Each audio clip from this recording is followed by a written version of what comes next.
During a deadly snowstorm in upstate New York, a struggling waitress opens her door to a blind stranger seeking shelter, only to discover hours later that she saved the grandmother of a man whose name newspapers whisper in fear. That night, when black SUVs tear through the blizzard and a billionaire steps into her cabin, her quiet life shatters, and a dangerous truth about her father's death begins to surface. The wind screamed like something alive as Lila Hart pressed her forehead against the frost-covered window of her cabin on Route 47. Outside, the Hudson Valley had vanished beneath a wall of white, the kind of storm that erased roads, knocked out power lines, and turned familiar landscapes into frozen, hostile territory. She'd stayed late at Maple Junction Diner, scrubbing grease from the grill and wiping down tables long after the last customer had fled the weather. Her manager had called it quits hours ago, leaving Lila to lock up alone. But she hadn't left, not yet. The cabin was a 15-minute drive in good weather. Tonight, it had taken 45, white-knuckling the wheel through blinding sheets of snow. Now, safe inside with the generator coughing weakly in the corner, she should have felt relief. Instead, she felt nothing but the familiar ache of absence. 3 months. That's how long it had been since her father's funeral. Officer Daniel Hart, 28 years on the force, died in what they called a single-vehicle accident on a rural stretch of highway. No witnesses, no skid marks, no investigation, just a folded flag and a closed case. Lila wrapped her arms around herself, watching the storm devour the world outside. The diner kept her busy. The exhaustion kept her from thinking. But nights like this, alone, trapped with nothing but silence and wind, those were the nights when the questions came flooding back. She was about to move away from the window when she heard it. Knock, knock, knock, faint, uneven, desperate, her breath caught.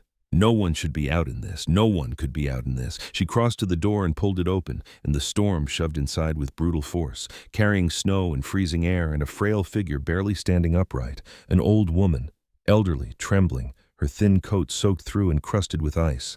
Her white hair clung to her pale face, and her eyes, clouded, unseeing, darted sightlessly toward Lila's voice. "Please," the woman gasped, her voice barely audible over the wind. "My driver. He left me. I can't see." "Oh my God!" Lila grabbed the woman's arm and pulled her inside, slamming the door against the storm.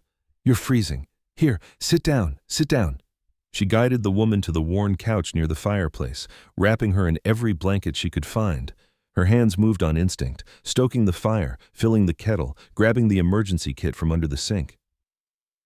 "What's your name?" Lila asked gently, kneeling beside her as she pressed a mug of hot tea into the woman's shaking hands. "Agnes," the woman whispered, her voice trembling with cold and something else, fear maybe. "Agnes Moretti." "I'm Lila Hart." She pulled another blanket around Agnes's shoulders. "What were you doing out there? Where were you trying to go?"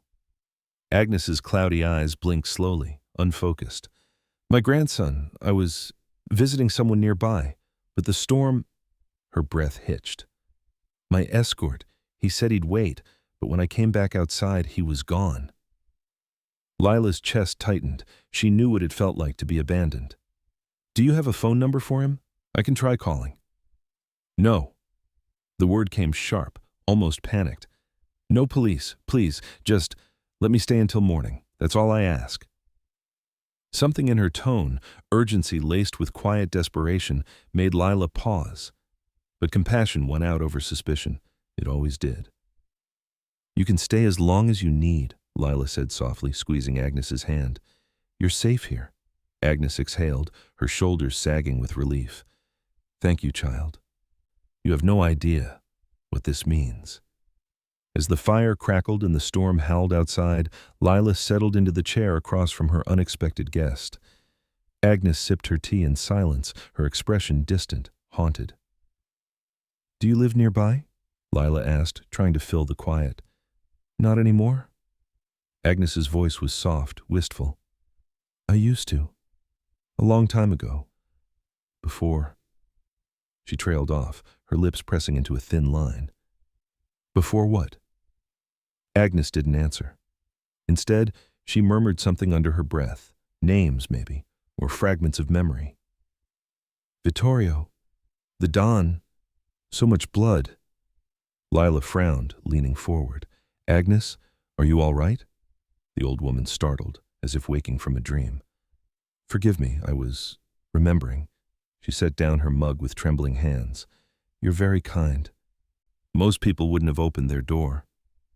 Most people aren't decent, Lila replied simply. But I like to think some of us still are. Agnes smiled faintly, though sadness lingered in her sightless eyes. Your father raised you well. Lila's breath caught. How did you— I can hear it in your voice, Agnes said gently. Grief, loss, the kind that comes from losing someone who taught you how to care. Lila looked away, her throat tight. He died 3 months ago. I'm sorry, child. Agnes reached out blindly, and Lila took her hand. I lost my husband long ago, and my son, and now— Her voice cracked.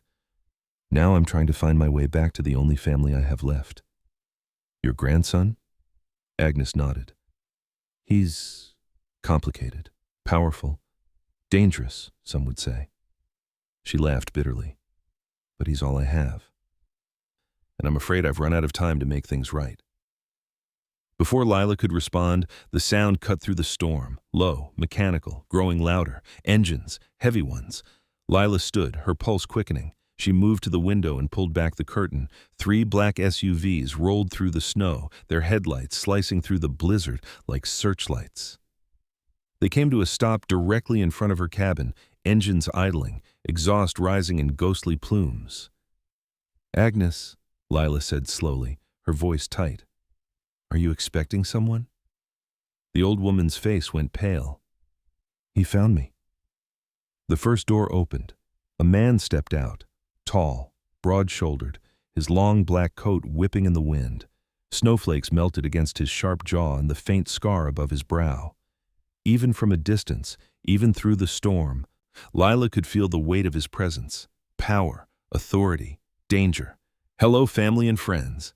If you're already hooked to this story, don't forget to hit that subscribe button, give this video a big thumbs up, and share it with your loved ones. Your support helps us keep bringing these powerful stories to life. Thank you so much. And now, let's continue the story. Tell me in the comments, what time are you watching, and where are you watching from? He moved toward the cabin with purpose, flanked by 2 men in dark suits. When he reached the door, he didn't knock. He simply stood there, waiting. Lila's hand hovered over the doorknob, her heart pounding. Who is he? She whispered. Agnes's voice was barely audible. My grandson, Adrian Moretti. Lila's blood turned to ice. She'd heard that name before, whispered in the diner, printed in the back pages of newspapers. A billionaire, a philanthropist. And if the rumors were true, a man whose empire was built on power, influence, and blood. The knock came, firm, controlled. Impossible to ignore. Lila opened the door. Adrian Moretti stood on her threshold, snow clinging to his dark hair, his blue eyes, sharp, calculating, unnervingly familiar, locking onto hers. Where's the old woman? He asked, his voice low and steady, carrying the kind of authority that expected immediate answers. Lila's jaw tightened. Who's asking? His gaze didn't waver. Her grandson. And the man who's about to make sure she never has to run from me again. For a moment, they stood locked in silent confrontation, Lila blocking the doorway, Adrian Moretti radiating controlled intensity from the threshold. Behind him, his men waited by the SUVs, hands hidden beneath their coats, eyes scanning the perimeter like trained sentries. She's resting, Lila said finally, her voice steady despite the hammering of her heart. She was half frozen when she got here, exhausted, scared. Something flickered across his face, concern, maybe guilt, but it vanished so quickly she might have imagined it. I need to see her. She needs to sleep. Lila held her ground, even as the wind howled behind him, even as snow swirled into her cabin. You can wait. Adrian's eyes narrowed slightly, reassessing her. Most people, she suspected, didn't tell him to wait for anything. Miss Hart, Lila Hart. She crossed her arms. And unless you plan on forcing your way in, Mr. Moretti, you'll respect that your grandmother is safe and needs rest. His jaw tightened, but after a long moment, he gave a single nod. Fine, but I'm not leaving. Lila stepped aside and Adrian entered, bringing with him the cold fury of the storm and something else, and presence that seemed to fill every corner of her small cabin. He moved with predatory grace, his sharp eyes sweeping the room, cataloging exits, assessing threats, absorbing every detail. When his gaze landed on Agnes sleeping by the fire, wrapped in blankets, his entire demeanor shifted. The hardness in his expression cracked, just slightly, just enough. He crossed to her in 3 silent strides and knelt beside the couch, one hand hovering over hers as if afraid to touch her, afraid she might disappear. "Nonna," he murmured, his voice barely above a whisper. Agnes stirred, her cloudy eyes fluttering open. For a moment, confusion crossed her face. Then, recognition. Adrian! His name left her lips like a prayer and an accusation all at once. "You should have called me," he said, his tone softening in a way that seemed almost foreign to him. "You shouldn't have come alone, not in this weather, not—" "Would you have answered?" Agnes interrupted, her blind gaze fixed somewhere near his face. "Would you have taken my call, or would your assistant have told me you were in a meeting? Again." The words landed like blows. Adrian's hand tightened on the armrest, but he didn't pull away. "That's not fair." "Isn't it?" Agnes's voice trembled with emotion. 5 years, Adrian. 5 years since you visited, since you've let me visit. I had to risk my life just to see you." "You didn't have to risk anything," he said quietly, anguish bleeding through his controlled facade. "You just had to stay away from—" He stopped himself, glancing at Lila, who stood frozen near the door. Agnes reached out, her weathered hand finding his face. "I'm tired of staying away from the people I love because of fear. I'm too old for fear now." Adrian closed his eyes briefly, leaning into her touch. In that moment, he looked less like the ruthless billionaire from the newspapers and more like a man carrying the weight of impossible choices. When he stood, the mask slid back into place. He turned to Lila, and she saw the calculation return to his eyes. "Thank you," he said, his voice formal again, "for taking her in, for keeping her safe." "Anyone would have—" "No." He cut her off. "They wouldn't have." He moved toward her, closing the distance until she could see the faint scar bisecting his eyebrow, the storm gray flecks in his blue eyes. "The roads are worse now. You can't leave tonight." It wasn't a suggestion. "I wasn't planning to," Lila replied carefully. "This is my cabin." "Good. Then we'll wait out the storm together." As he moved past her toward the kitchen, his coat shifted, and Lila caught the unmistakable gleam of gunmetal, a weapon holstered at his hip, as casually worn as a watch. Her breath caught. "Lila," Agnes's voice drew her attention. The old woman was sitting up now, her expression pleading. "Please don't be frightened. He's not what you think. He's just trying to protect what he has left." But Lila wasn't sure what she felt. Fear, yes. Suspicion, absolutely. But beneath it all, something else stirred. A dangerous curiosity, an inexplicable pull toward the man who carried violence as easily as he carried grief. Adrian returned with 2 glasses of water, handing one to his grandmother before meeting Lila's gaze across the flickering firelight. "You saved the only person I still care about," he murmured, his voice low enough that only she could hear. His eyes held hers, intense, searching, unreadable. "That makes you family, whether you like it or not." The words hung in the air between them, a promise and a threat wrapped in equal measure. Outside, the storm raged on, trapping them together in the warm glow of the cabin, and Lila realized with growing certainty that the real storm had only just begun. The lights died at 11:47 p.m. One moment, the cabin hummed with the generator's steady rhythm. The next, darkness swallowed everything except the orange glow of the fireplace. "Perfect," Lila muttered. Fumbling for the flashlight she kept in the kitchen drawer, Adrian was already moving, his phone screen casting blue light across his sharp features. "My men have emergency supplies in the vehicles. I'll have them—" "I've got candles," Lila interrupted, locating the flashlight and clicking it on.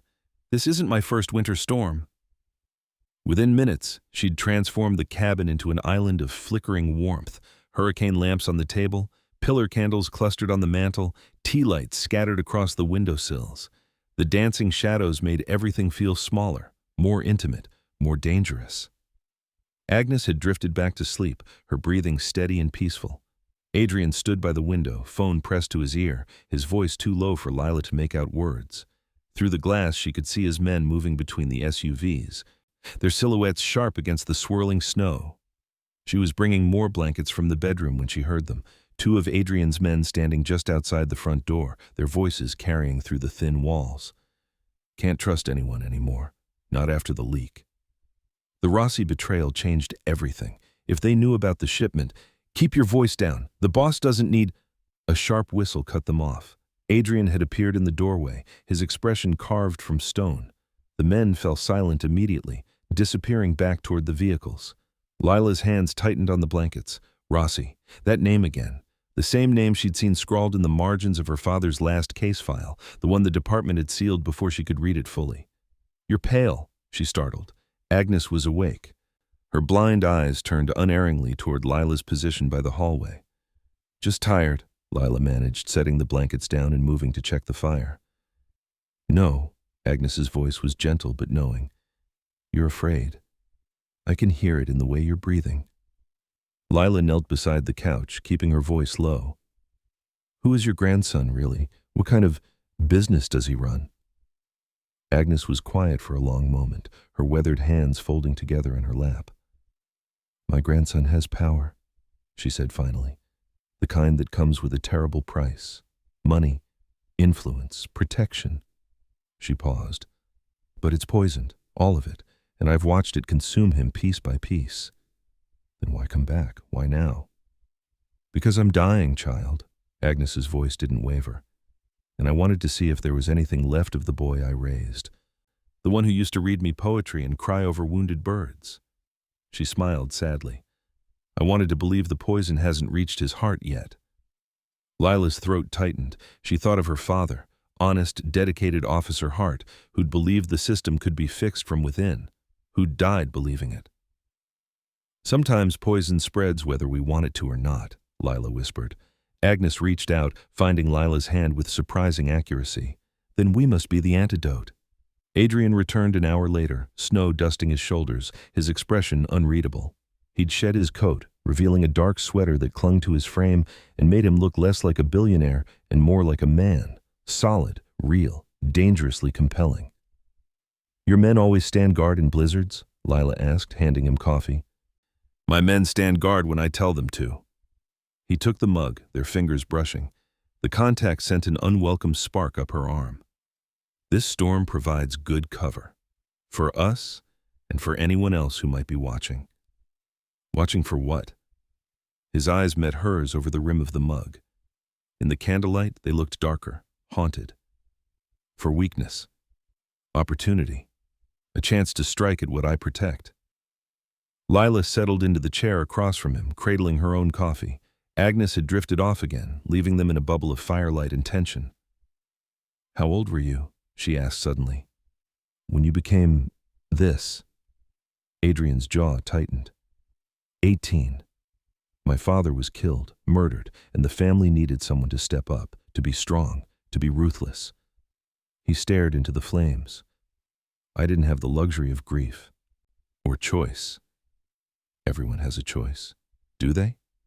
He looked at her, and for the first time she saw past the armor, saw exhaustion, loneliness, the weight of years spent making impossible decisions. When you're 18 and your mother can't stop crying and your grandmother is in danger and 50 people depend on you for their livelihoods, their lives.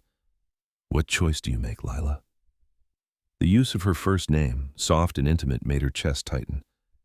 I don't know, she admitted. But I know my father made his choice, every day, to be honest, to fight for what was right, even when it cost him. Something shifted in Adrian's expression, respect maybe, or envy. Your father was a cop. It wasn't a question. How did you... I make it my business to know things. He set down his mug. Officer Daniel Hart, decorated, respected, died 3 months ago in a supposed accident that no one investigated. Lila's blood turned cold.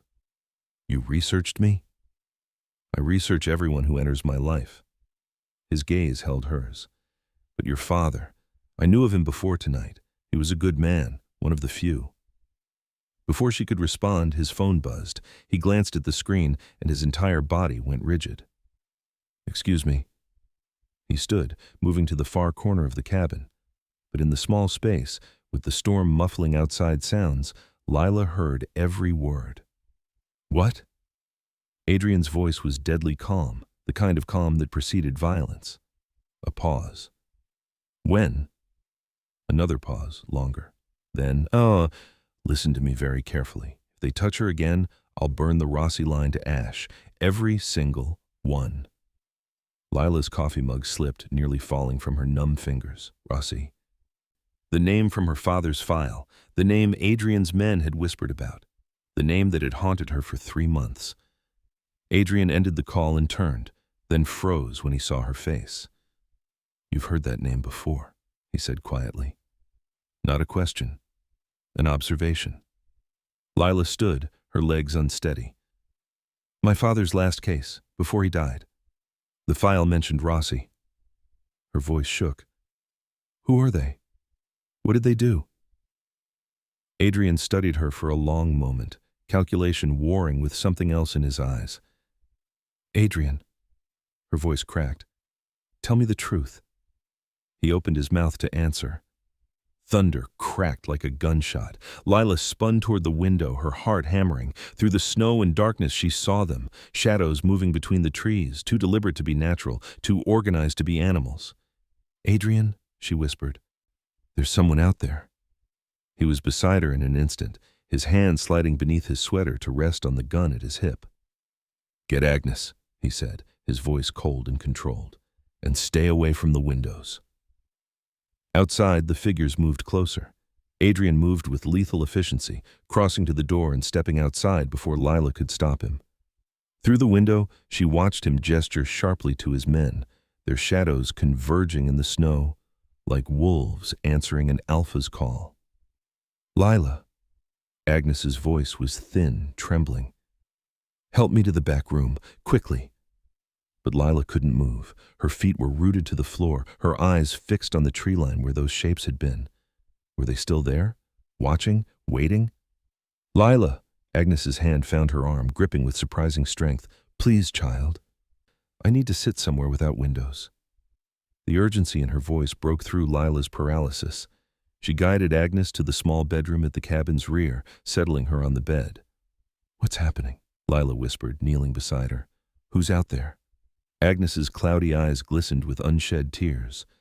Ghosts, debts, the past coming to collect. She reached for Lila's face, her palm trembling against her cheek. "Your father. Tell me about him." "What?" The question felt absurd given the circumstances, but something in Agnes's expression, desperate, knowing, made Lila answer. "He was a cop. A good one. He died 3 months ago in a car accident that wasn't an accident," her voice cracked. "Someone ran him off the road. I know they did, but no one would investigate. They just closed the case." Agnes's face crumpled. "Oh, child, I'm so sorry." "Did you know him?" Lila's heart hammered. "Did Adrian—" "Your father was a good man," Agnes whispered, her voice breaking. "One of the last honest ones. And he stumbled into something he shouldn't have, something that got him killed." The words hit Lila like a physical blow. "How do you know that?" "Because I know my family's business. I know what happens to good men who look too closely at bad things." The bedroom door opened. Adrian stood in the doorway, his silhouette backlit by candlelight, his expression carved from granite. "The perimeter's secure," he said. "For now."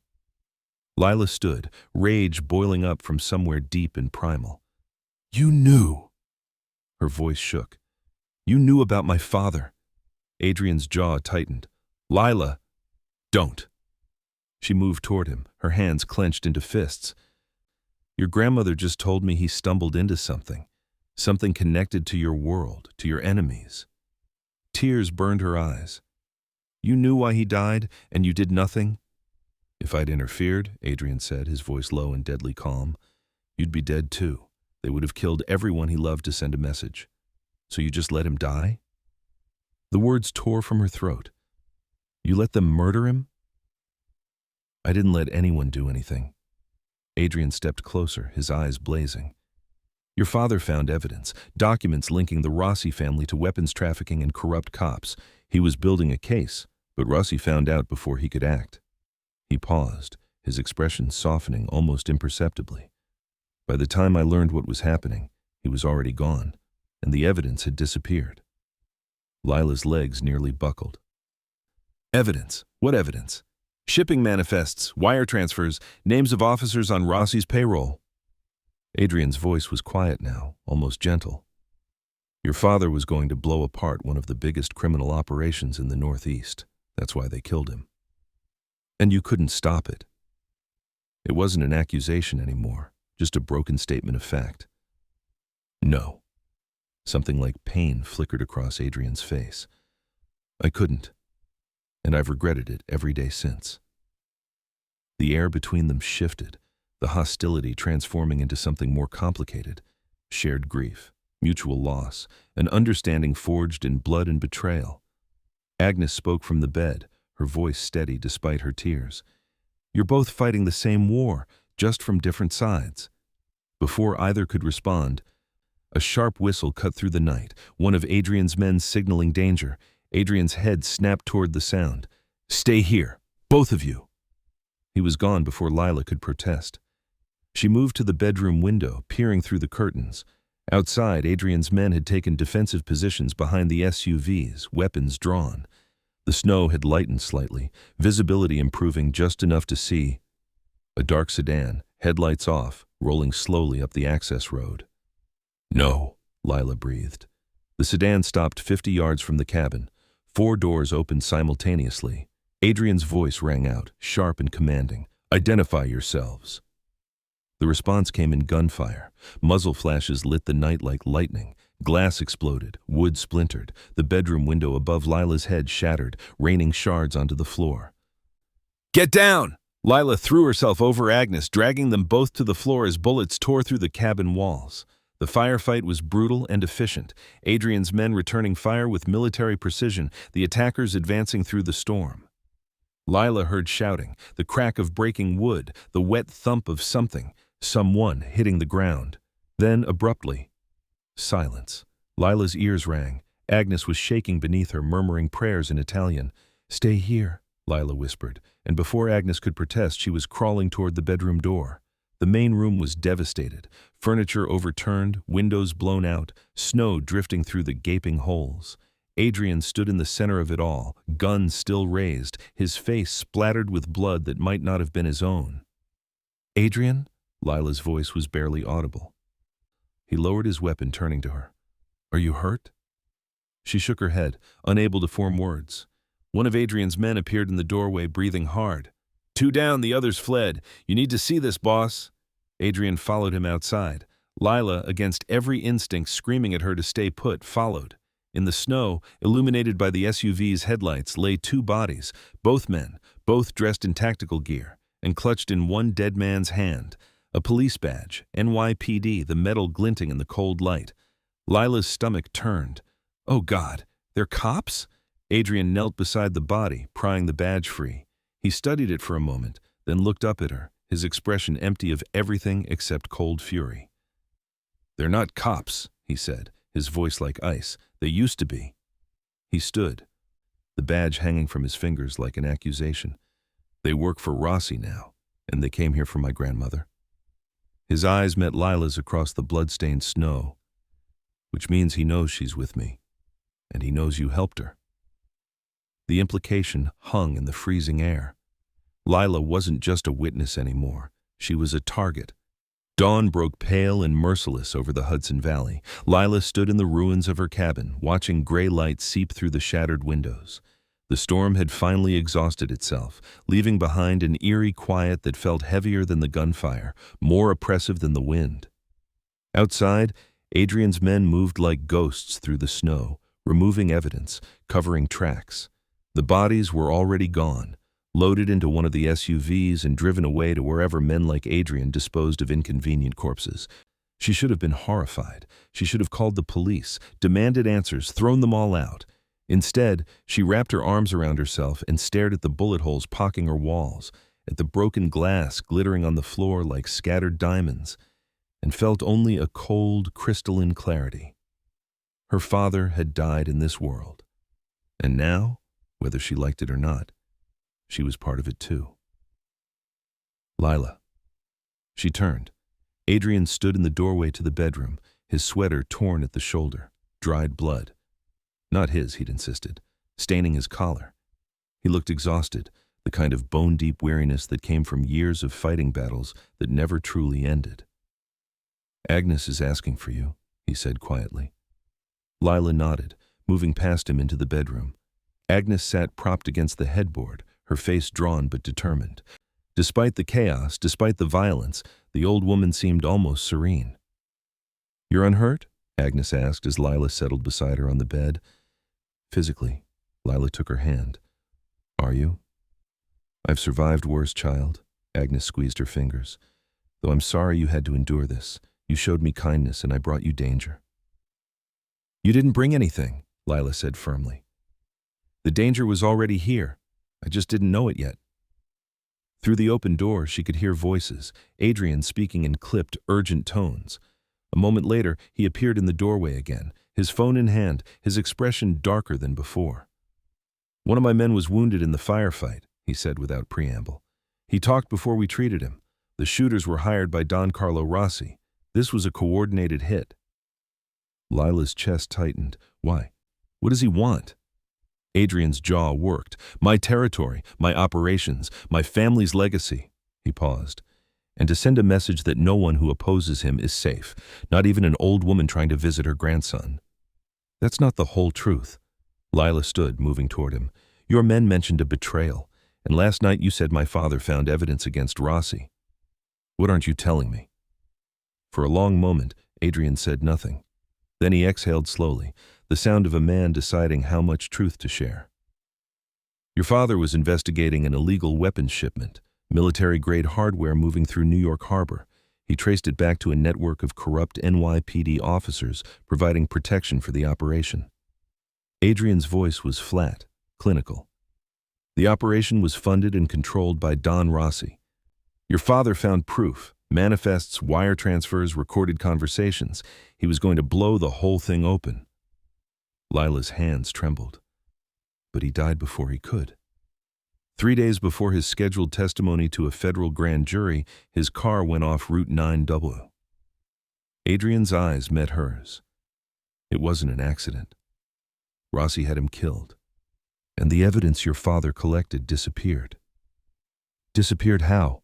Lila's voice cracked. "Where?" "No one knows. The feds searched his house, his office, his car. Nothing." Adrian moved closer, his presence filling the space between them. "But your father was smart. He would have hidden it somewhere safe, somewhere even Rossi's people couldn't find."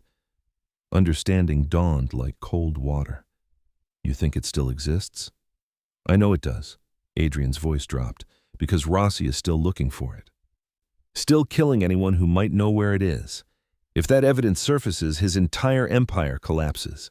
Every crooked cop on his payroll goes to prison. His political connections evaporate. He loses everything." Lila's mind raced. Her father had been meticulous, methodical. If he'd hidden evidence, he would have hidden it somewhere meaningful, somewhere only someone who knew him would think to look. "I can help you find it," she said suddenly. "No." Adrian's response was immediate. "Absolutely not. You need I need you alive." His voice was sharp, almost angry. "You don't belong in this world, Lila.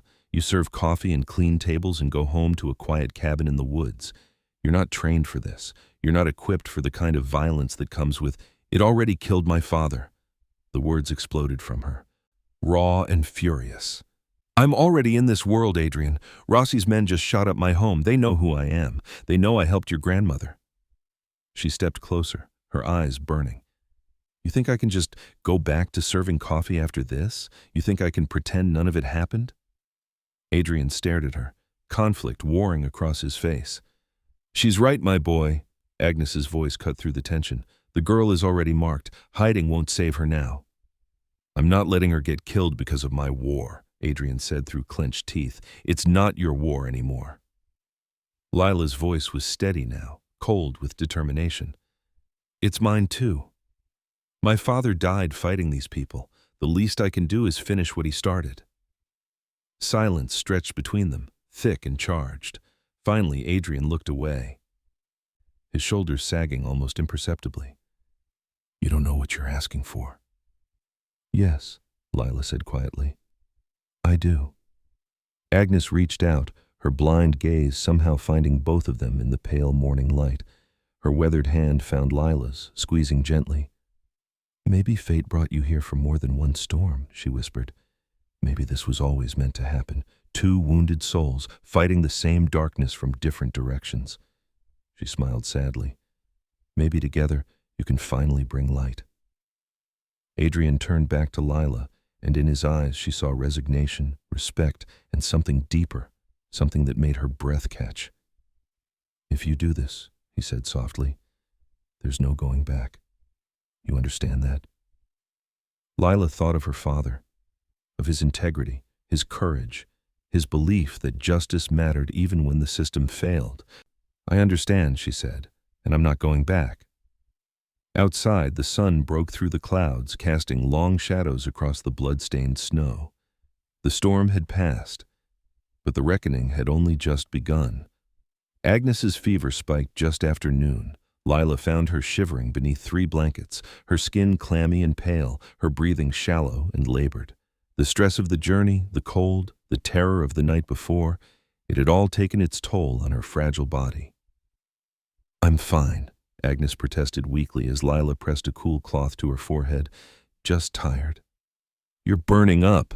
Lila looked toward the doorway where Adrian stood frozen, his face drained of color. She needs a doctor. The roads? I don't care about the roads. Lila's voice was sharp. Call someone. Use your connections, your money, whatever it takes. She needs medical attention now. For a moment, Adrian looked lost. Not the ruthless billionaire or the calculated strategist, but a frightened man watching the only person he loved slip away. Then he moved, pulling out his phone, barking orders. Within minutes, he'd arranged for a private physician to helicopter in as soon as the weather permitted. 2 hours, he told Lila, his voice tight. Maybe 3. Then we keep her comfortable until then. Lila soaked the cloth again. There's aspirin in the bathroom cabinet, and we need to keep her hydrated. They worked in tandem, Adrian supporting his grandmother while Lila coaxed water and medication past her lips. His hands, so capable with weapons and violence, were impossibly gentle as he smoothed back Agnes's white hair, murmuring to her in soft Italian. Lila watched him, this dangerous man transformed by tenderness, and felt something shift in her chest. When Agnes finally drifted into fitful sleep, Adrian stayed beside her, holding her hand like a child afraid of the dark. Coffee? Lila offered quietly. He nodded without looking up. In the kitchen, what remained of it, Lila busied herself with the camp stove, heating water, measuring grounds. The mundane ritual felt absurdly normal amid the destruction surrounding them. Adrian appeared in the doorway, exhaustion carved into every line of his face. She's resting, he said, accepting the mug she handed him. For now. They stood in silence, steam rising between them, the weight of everything unsaid pressing down like the snow outside. My father used to say that power without morality is just tyranny, Lila said finally, staring into her coffee. That justice wasn't about strength. It was about doing what's right even when it costs you everything. Your father was an idealist. Adrian's voice wasn't mocking, just sad.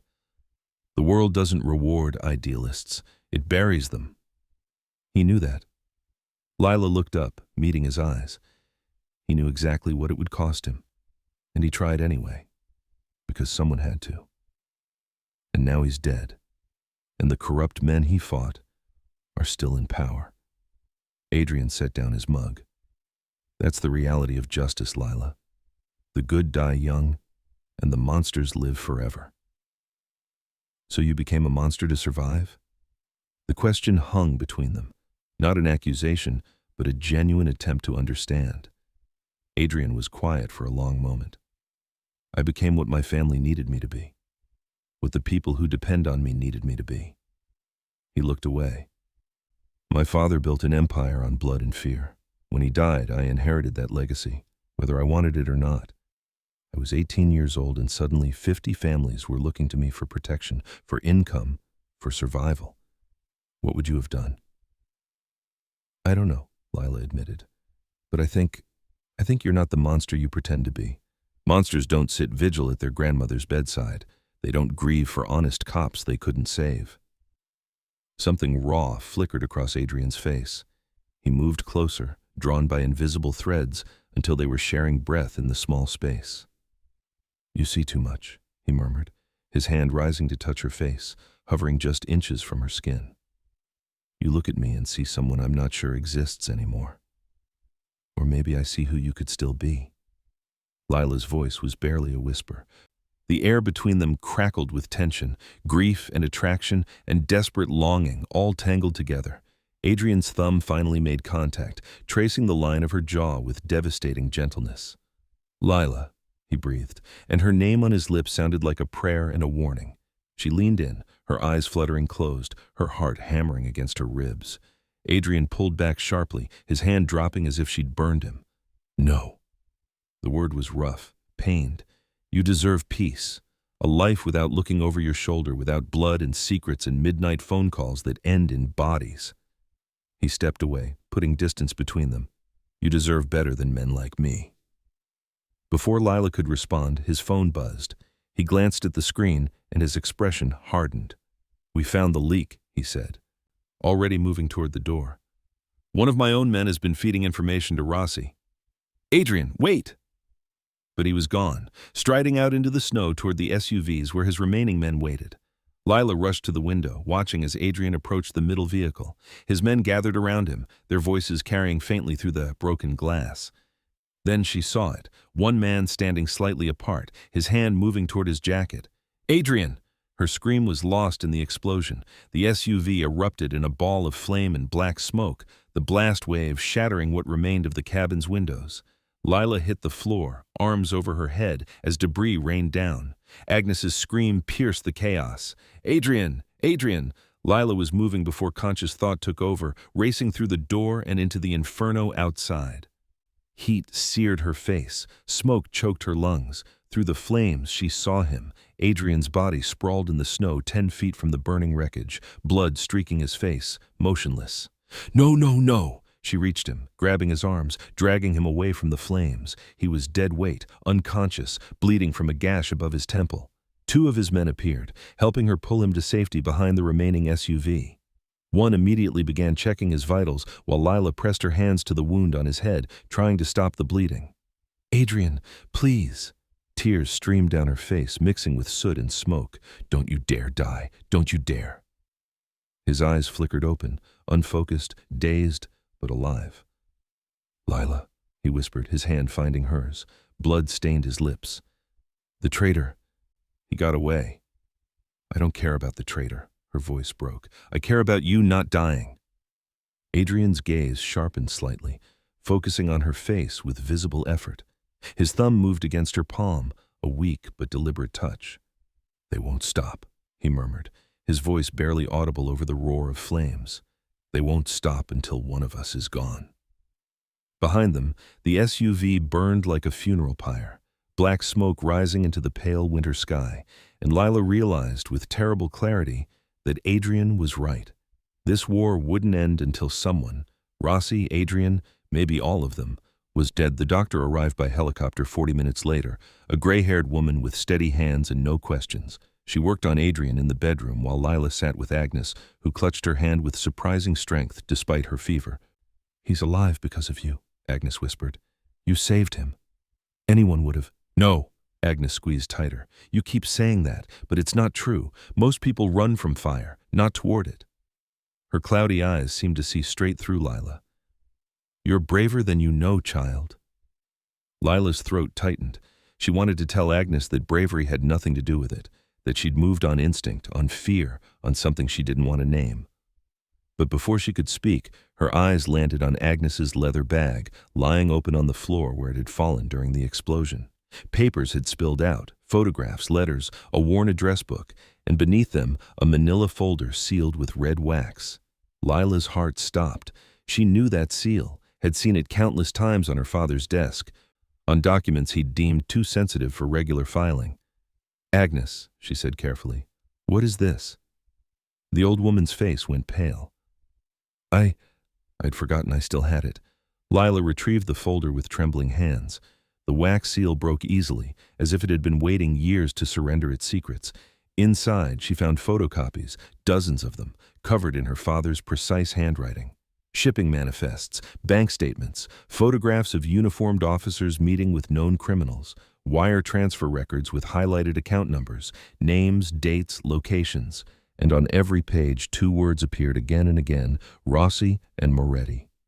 "Oh my God," Lila's vision blurred. "This is it. This is my father's case file." Agnes sat up despite her weakness. "Your father came to me 3 months before he died.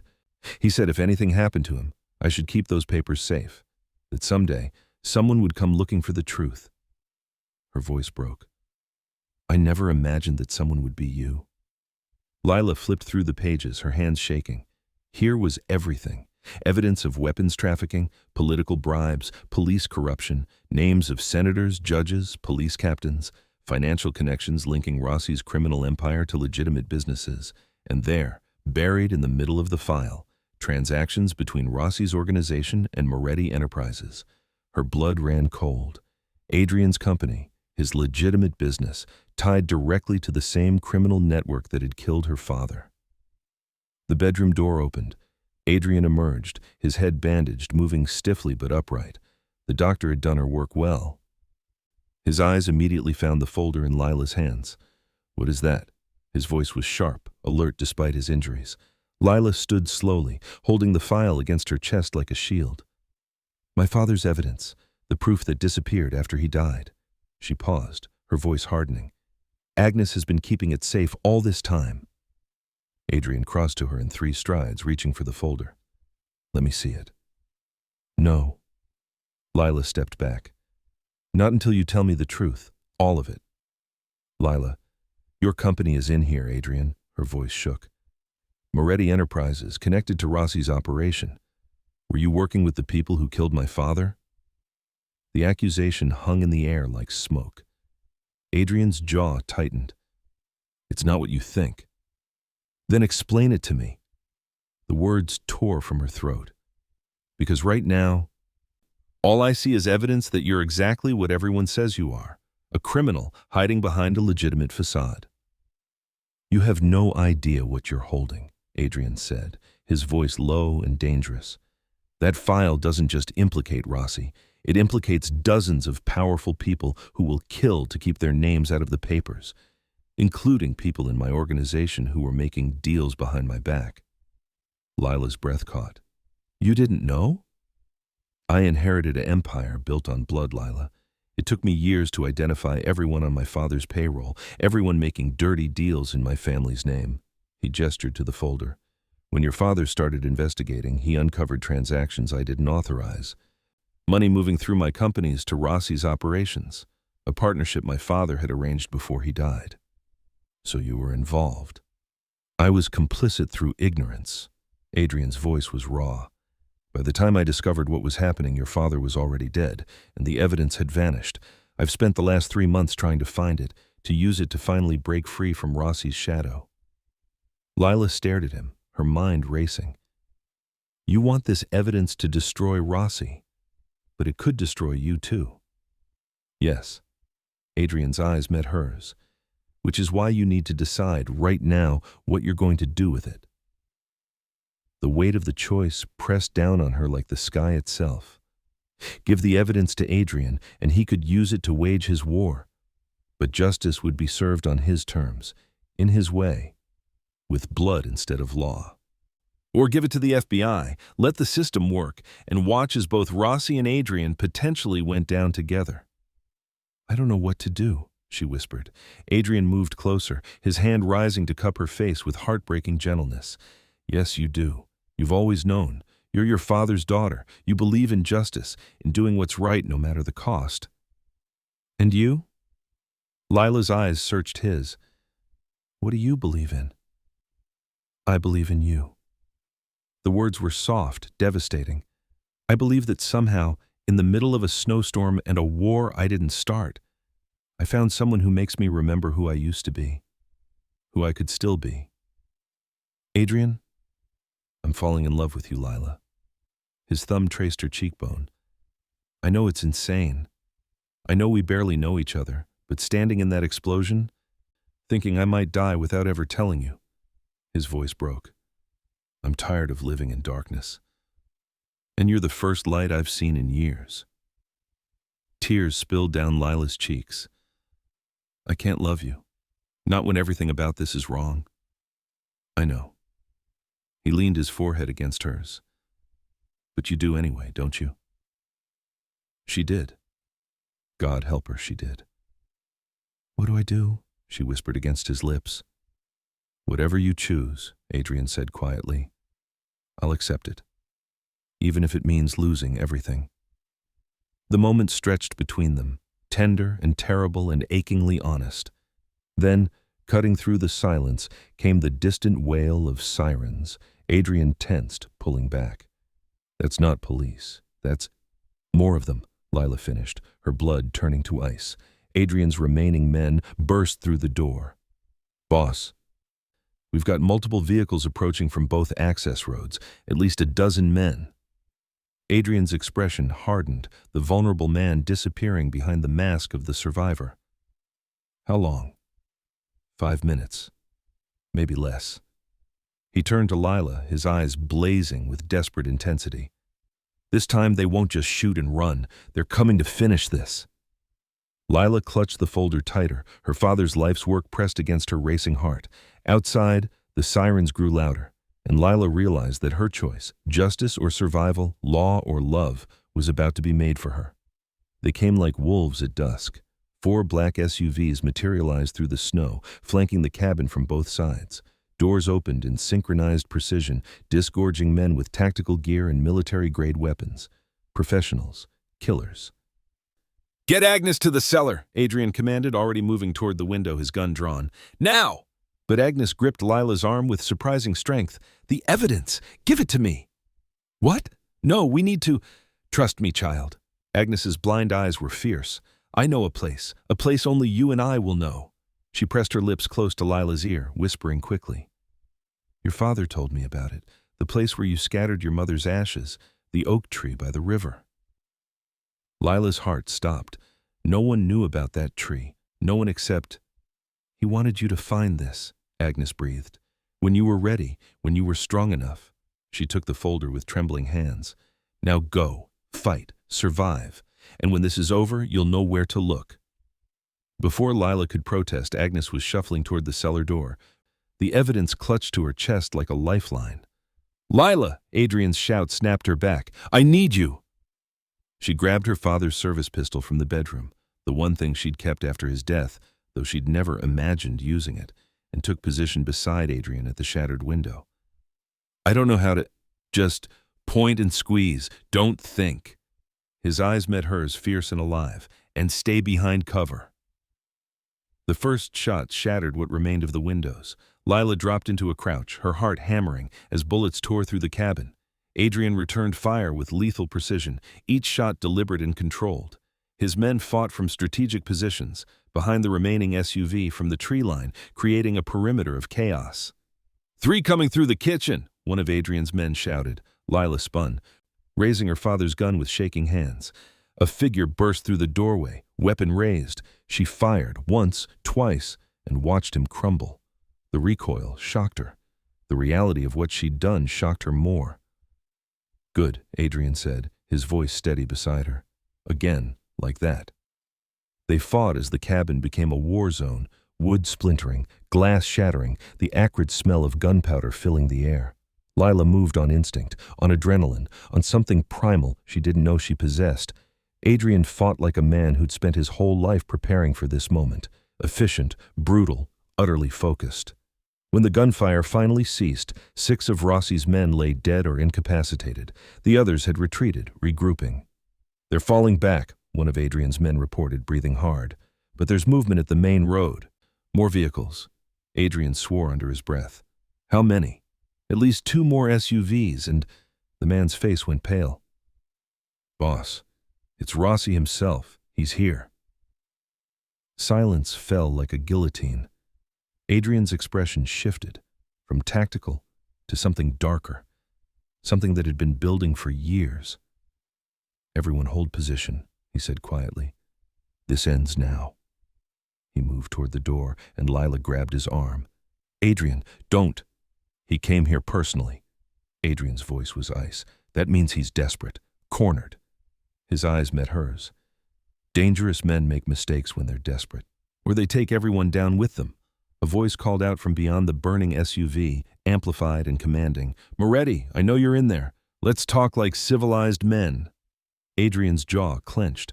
Without a word, he walked out into the snow. Adrian! Lila rushed after him, emerging into the gray twilight. Don Carlo Rossi stood 50 feet away, an older man, silver-haired and distinguished in an expensive coat, flanked by 4 heavily armed guards. He looked like someone's grandfather. He looked like death wearing a pleasant mask. The prodigal grandson, Rossi said, his voice carrying across the blood-stained snow. Still playing at being legitimate while your grandmother hides behind your coattails. Leave her out of this. Adrian's gun hung at his side, deceptively casual.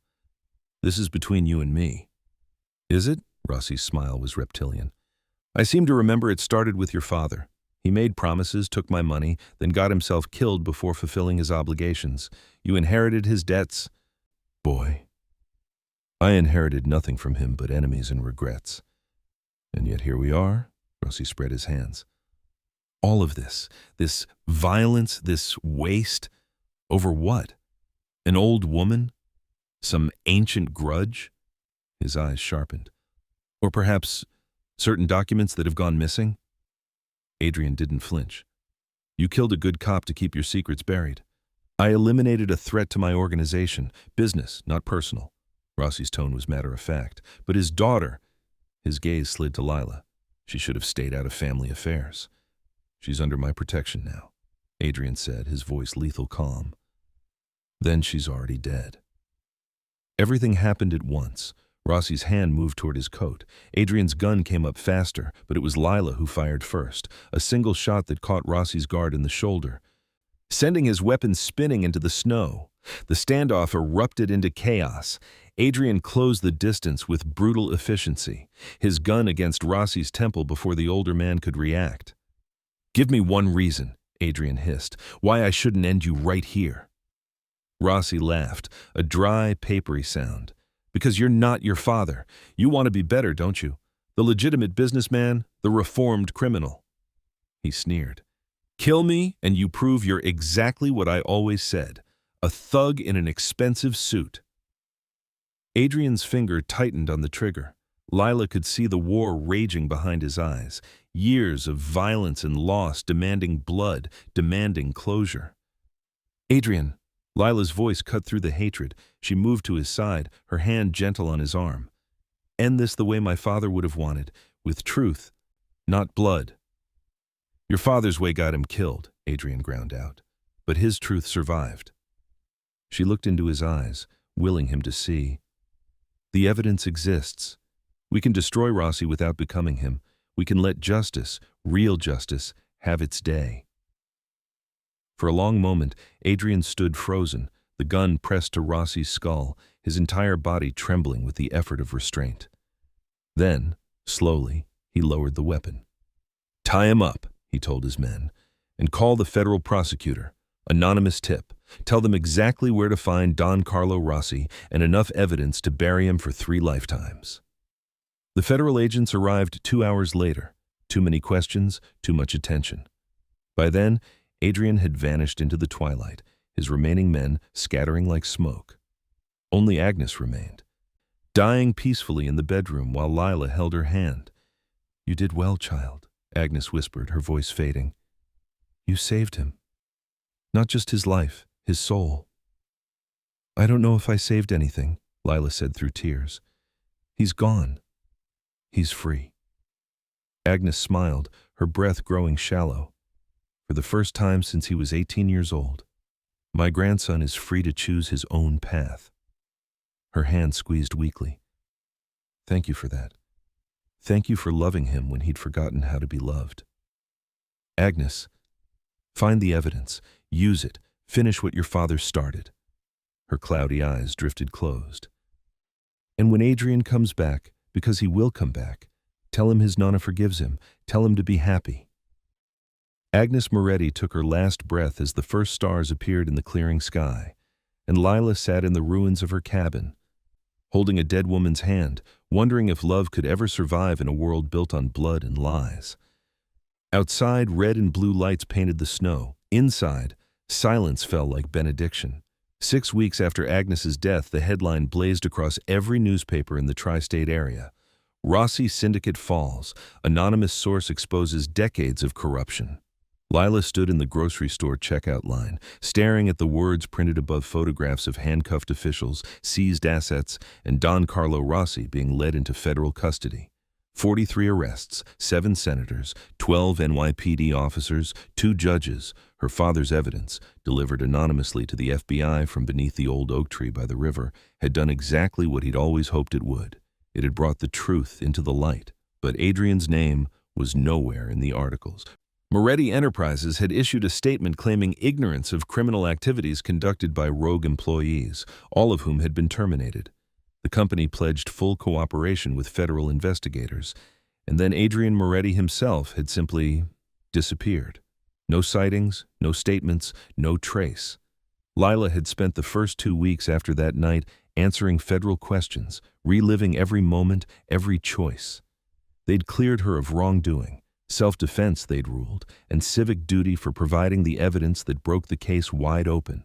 They'd offered her protection, a new identity if she wanted it. She'd declined. Instead, she'd used the insurance settlement from the destroyed cabin to lease a small storefront in town. Heart's Haven, she'd named it, a diner with blue-checkered curtains and photographs of her father on the wall, his badge displayed in a frame above the register. Every morning, she opened at dawn. Every evening, she locked up alone. The work kept her hands busy and her mind from wandering to blue eyes and dangerous promises whispered in firelight. Most days it almost worked. It was a Thursday morning in late February when the package arrived. Lila found it on the diner's doorstep, wrapped in brown paper and tied with twine. No return address, no marking except her name written in elegant script across the front. Inside, nested in tissue paper, lay her father's service badge. It had been missing since his death, logged as lost in the accident. Now it gleamed under the diner's lights, polished to mirror brightness. Every scratch and dent carefully preserved. Beneath it, a note on heavy cardstock, words etched in silver ink.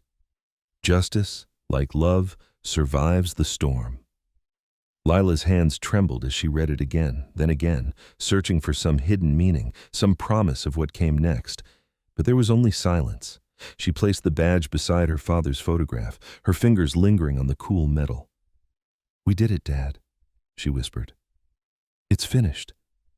Outside, the first snowflakes of a new storm began to fall. The lunch rush had just ended when the bell above the door chimed. Lila looked up from wiping down the counter, her practiced greeting dying on her lips. A familiar black SUV sat outside, engine idling, exhaust rising in ghostly plumes against the gray sky, and standing in her doorway, snow dusting his dark coat and melting in his hair, was Adrian Moretti. He looked different, leaner, tired, with deeper lines etched around his eyes.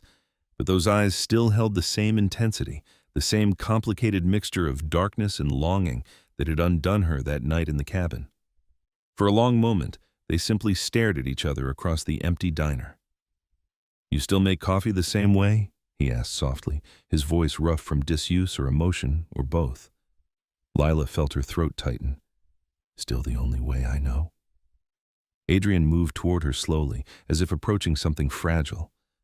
"I've been away, dismantling what my father built, liquidating assets, severing ties."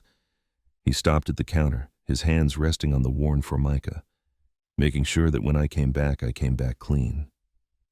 "Did you?" Lila's voice was barely audible. "As clean as someone with my history can ever be."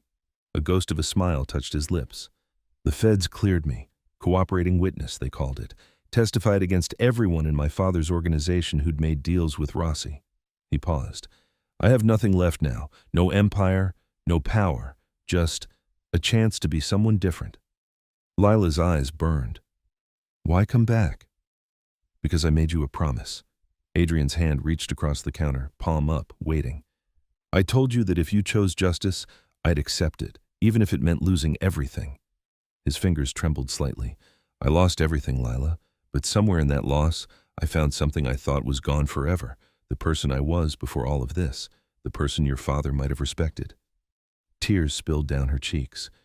Adrian, I don't expect forgiveness, he continued quietly. I don't expect you to feel anything but relief that I'm out of your life, but I needed you to know that what happened between us, what you showed me about who I could still be. His voice broke. You saved me, and I'll spend the rest of my life trying to deserve that gift. Lila looked at him, really looked, at the exhaustion carved into his features, the vulnerability he no longer tried to hide, the hope and fear warring in his eyes. She thought of her father, who'd believed people could change if given the chance, who'd spent his life fighting for redemption and second chances and the possibility that light could triumph over darkness. Slowly, deliberately, she placed her hand in Adrian's. Then maybe this time, she said, her voice steady despite the tears. You stay. His fingers closed around hers, gentle, reverent, holding on like she was the only solid thing in a shifting world. Outside, snow fell in thick, silent curtains, coating the street in white. The same storm that had once brought them together in violence and chaos now fell peaceful and forgiving, blanketing the world in quiet grace. Adrian pulled her closer, around the counter, until they stood together in the warm circle of the diner's lights. His forehead touched hers, and she felt him exhale, a long, shuddering breath that seemed to release years of tension. Thank you, he whispered, for believing, for waiting, for seeing past the monster to the man underneath. Through the window, the black SUV pulled away, disappearing into the storm. Its departure felt symbolic, the last remnant of his old life driving away, leaving only the future uncertain and terrifying and bright with possibility.